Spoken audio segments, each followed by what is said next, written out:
Insomnia by Stephen King. Prologue. Winding the Death Watch. Part 1. Old age is an island surrounded by death. Juan Montalvo, on Beauty. Part 1. No one, least of all Dr. Litchfield, came right out and told Ralph Roberts that his wife was going to die, but there came a time when Ralph understood without needing to be told. The months between March and June were a jangling, screaming time inside his head, a time of conferences with doctors, of evening runs to the hospital with Carolyn, of trips to other hospitals in other states for special tests. Ralph spent much of these trips thanking God for Carolyn's Blue Cross major medical coverage, of personal research in the Derry Public Library, at first looking for answers the specialists might have overlooked, later on just looking for help and grasping at straws. Those 4 months were like being dragged drunk through some melon carnival where the people in the rides were really screaming, the people lost in the mirror maze were really lost, and the denizens of Freak Alley looked at you with false smiles on their lips and terror in their eyes. Ralph began to see these things by the middle of May, and as June set in, he began to understand that the pitchmen along the medical midway had only quack remedies to sell, and the cheery quick step of the Calliope could no longer quite hide the fact that the tune spilling out of the loudspeakers was the funeral march. It was a carnival, all right, the carnival of lost souls. Ralph continued to deny these terrible images, and the even more terrible idea lurking behind them all through the early summer of 1992, but as June gave way to July, this finally became impossible. The worst midsummer heatwave since 1971 rolled over central Maine.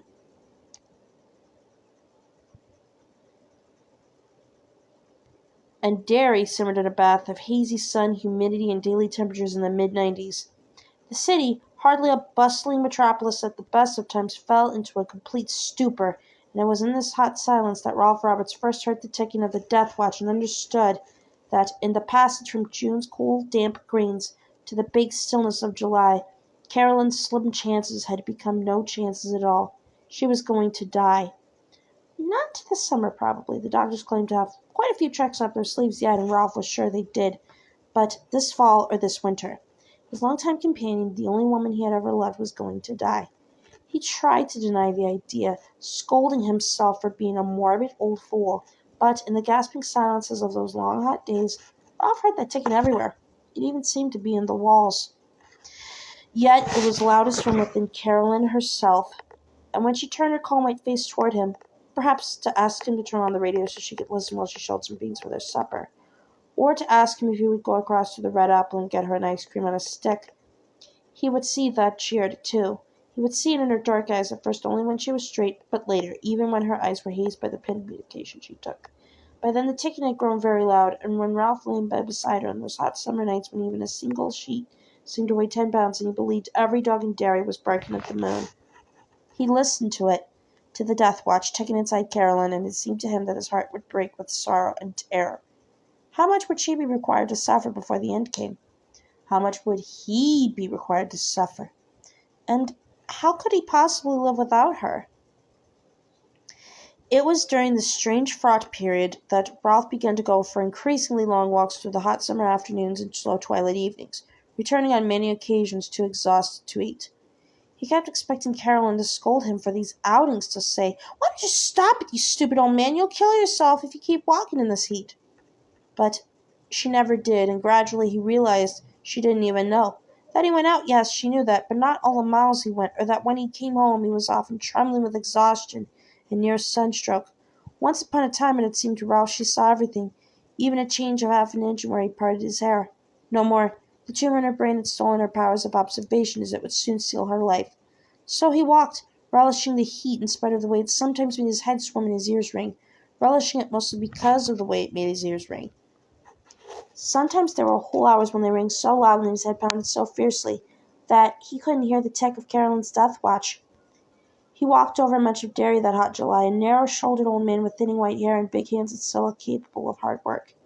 He walked from Witcham Street to the Barrens, from Kansas Street to Neibolt Street, from Main Street to the Kissing Bridge, but his feet took him most frequently west along Harris Avenue, where the still beautiful and much beloved Carolyn Roberts was now spending her last year in a haze of headaches and morphine, to the Harris Avenue Extension and Derry County Airport. He would walk out the extension, which was treeless and completely exposed to the pitiless sun, until he felt his legs threatening to cave in beneath him and then double back. He often paused to catch a second wind in a shady picnic area close to the airport service entrance. At night, this place was a teenage drinking and makeout spot, alive with the sounds of rap coming from boombox radios.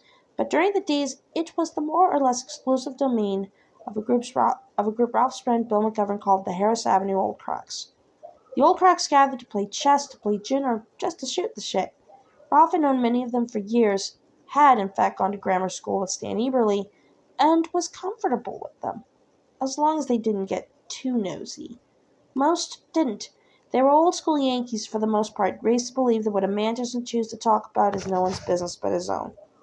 It was on one of these walks that he first became aware that something had gone very wrong with that Deepno, his neighbor from up the street.